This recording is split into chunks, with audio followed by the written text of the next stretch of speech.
Bonjour à tous, aujourd'hui nouvelle vidéo, un comparatif entre deux types d'équipements laser couramment utilisés pour aligner les arbres, le TKSA 41 de chez SKF et le Shaftaline Touch de chez Proof Technique.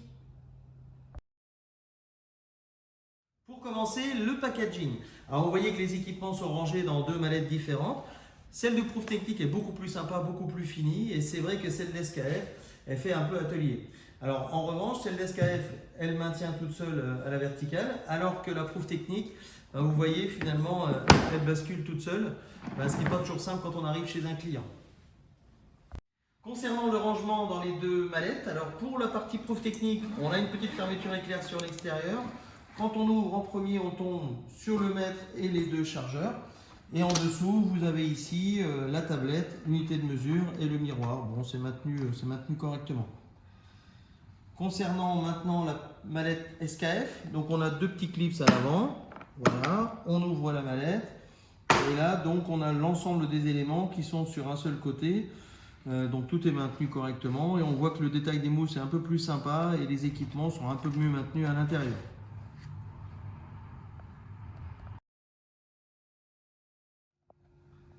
Pour la partie fixation des unités de mesure, nous avons des équipements assez équivalents avec des chaînes et avec des V pour monter sur l'arbre.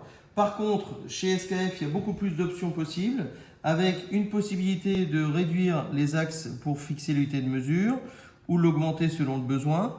Et il y a aussi deux possibilités d'ancrage de l'écrou, avec une possibilité avec un petit diamètre ou un grand. En revanche, le côté assez négatif, c'est que pour fixer la chaîne dessous, on voit qu'on est un peu embêté. Et donc, il y a la possibilité, mais il faut le retourner, c'est un peu plus compliqué, de passer la chaîne d'abord, de retourner et de venir fixer ensuite l'écrou pour maintenir sur l'arbre. Pour la fixation de l'unité de mesure de chez Proof Technique, là, il y a beaucoup moins d'options que sur le SKF. Il n'y a pas de possibilité de jouer sur la longueur des axes et pas d'ancrage différent.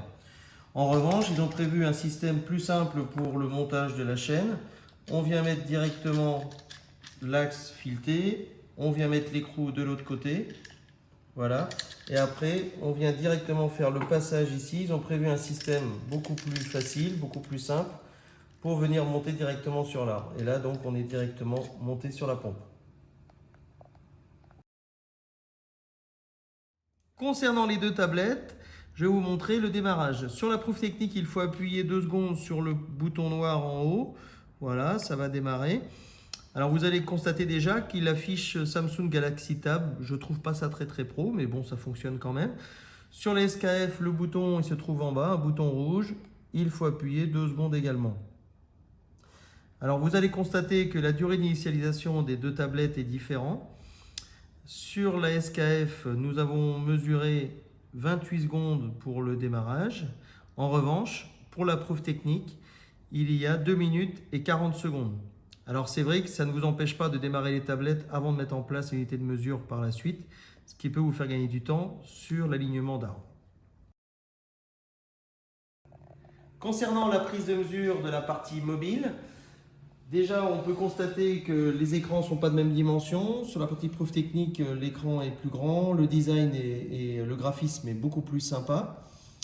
Il y a aussi une autre possibilité, c'est chez SKF, si on a besoin de prendre des mesures, on n'est pas forcément toujours dans le bon sens de la pompe. C'est vrai que chez Proof Technique, ils ont une option qui est intéressante, c'est de pouvoir retourner directement les équipements dans le sens où on se trouve. Il y a aussi un énorme avantage sur le système Proof Technique, c'est qu'il peut aussi aligner en vertical. C'est ce qui engendre sans doute un surcoût. Vous voyez, chez SKF, on n'a pas la possibilité de faire un alignement vertical, alors que chez Proof Technique, on appuie sur cette touche et là on part sur quelque chose type agitateur, racleur, quelque chose avec du montage avec des brides. Pour la partie mesure des défauts d'alignement, sur la partie SKF, ils indiquent directement la zone où on doit se retrouver. Donc par exemple ici, il faut que je bascule pour être dans la zone verte. Une fois que je suis dans la zone verte, j'appuie sur la flèche de droite et je passe à la suite. J'attends 3 secondes. Voilà, qu'il ait le temps de prendre sa mesure. Ensuite, je vais à midi. J'appuie pareil sur la flèche, toujours dans la zone verte. Je continue dans la troisième position et j'appuie. Voilà. Et là, il m'indique directement les défauts d'alignement sur la tablette. Sur l'appareil preuve technique, une fois avoir renseigné les dimensions des équipements, pour mesurer les défauts d'alignement, il faut appuyer sur M. L'affichage de la page mesure est ici. Vous voyez la zone grise, j'appuie sur M, il va prendre la mesure. Ensuite, je change de zone, je me mets dans une autre zone grise. Voilà, elle va s'afficher, le M clignote. J'appuie sur M, il prend la mesure. Je change de zone. Le M s'affiche. Ça s'allume pour l'instant en orange. Il préfère une quatrième zone, donc je lui propose une quatrième zone. Voilà, ça va s'allumer le M. Et là, finalement, on retrouve affiché tous les défauts d'alignement. Pour la partie correction des défauts, chez SKF, on va commencer par la partie verticale. On appuie sur la petite touche Cal. Il m'indique de me mettre dans la zone verte. J'y suis déjà. Je passe à la suite. 3, 2, 1. Et là, il m'indique de faire un calage de 0,66 à l'avant et de 0,68 à l'arrière. Pour la partie finalement horizontale, je passe à la flèche suivante. Je me mets dans la zone demandée. J'appuie encore sur les 3 secondes pour la mesure. Et donc, il m'indique de pousser le moteur à l'avant de 0,33 et de 0,45 à l'arrière. Sur l'appareil preuve technique, afin d'avoir les résultats de calage, il faut appuyer sur la touche résultat. Et là, il nous affiche les résultats en horizontal et en vertical. Si on veut passer que sur le vertical, on voit cet affichage. Donc là, il indique de monter de 1,03 à l'avant et 1,85 à l'arrière. Alors attention au signe négatif. Sur preuve technique, il indique la zone où se trouve le moteur par rapport à l'axe idéal. Si on veut voir donc l'horizontale cette fois-ci, donc là on est en vue de dessus sur le moteur, il faut donc pousser à l'avant de 0,67 et à l'arrière de 2,05.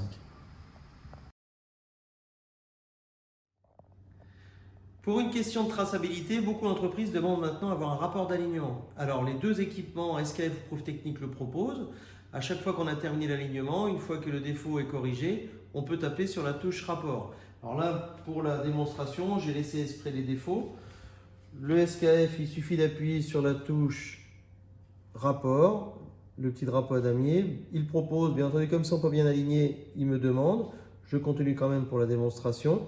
Et là, je vais pouvoir rentrer le nom de la machine, le nom de l'opérateur et les commentaires éventuels. Je peux aussi finalement prendre une photographie. Donc je viens ici, je me mets donc au-dessus de l'équipement et là, je viens prendre une petite photo. Voilà, elle est enregistrée à l'intérieur. Une fois que j'ai terminé toutes ces parties-là, voilà, je peux finalement terminer mon rapport. Voici donc un exemple de rapport d'alignement que l'on peut télécharger après sur un PC. Donc en premier, on retrouve la photo, le nom de l'opérateur et le nom aussi des unités de mesure. Ensuite, si on a fait le pied mou, on a les valeurs mesurées et telles que trouvées. On indique aussi les distances que l'on a prises pour, pareil, une question de traçabilité et le tolérance admise. Et on retrouve nos défauts tels que trouvés et tels que corrigés. Voilà, ensuite signature, date, et comme ça on peut le garder en traçabilité. Sur l'appareil preuve technique, pour éditer un rapport, il faut déjà être dans les tolérances préconisées.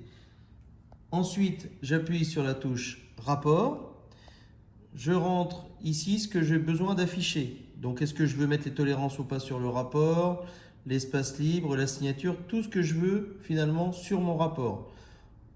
Je peux aussi également mettre des photos. Donc, j'appuie sur photographie et je vais aller chercher dans les photos que j'avais prises précédemment. Ensuite, j'appuie sur PDF pour générer un rapport sous PDF. Et je vais aller le chercher ensuite dans la base de données. Concernant le rapport d'alignement chez Prouftechnique, au départ, il commence par les dimensions des équipements, comme pour SKF. Ensuite, il donne les défauts tels que trouvés et les défauts corrigés. Après, on a quelques petits schémas d'explication des angles. Ici, on a aussi les défauts, les tolérances préconisées par rapport aux vitesses de rotation. Et on a à la suite les photos que l'on avait prises des équipements.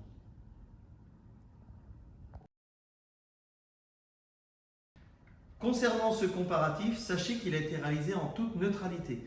Nous n'avons pas de contrat particulier chez aucun des fournisseurs SKF ou Prouftechnique, ni de remise commerciale.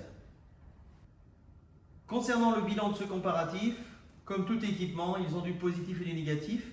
Le choix final sera pour vous en fonction des équipements que vous avez alignés, du nombre, est-ce que c'est du vertical, de l'horizontal, et également du coût que vous voulez mettre dans ces appareils.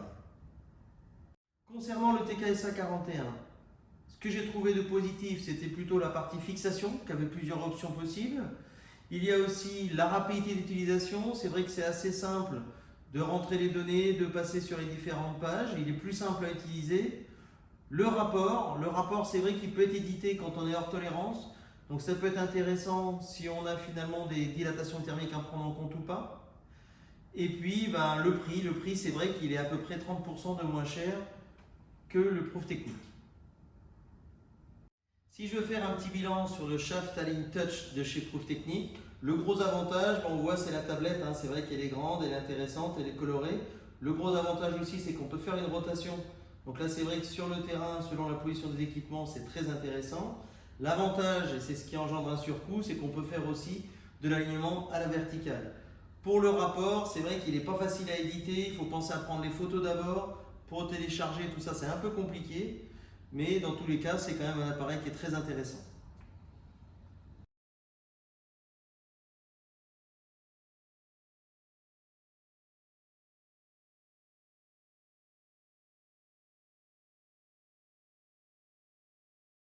Si vous avez aimé cette vidéo, n'hésitez pas à liker, à vous abonner ou à activer la petite clochette pour avoir les prochaines vidéos.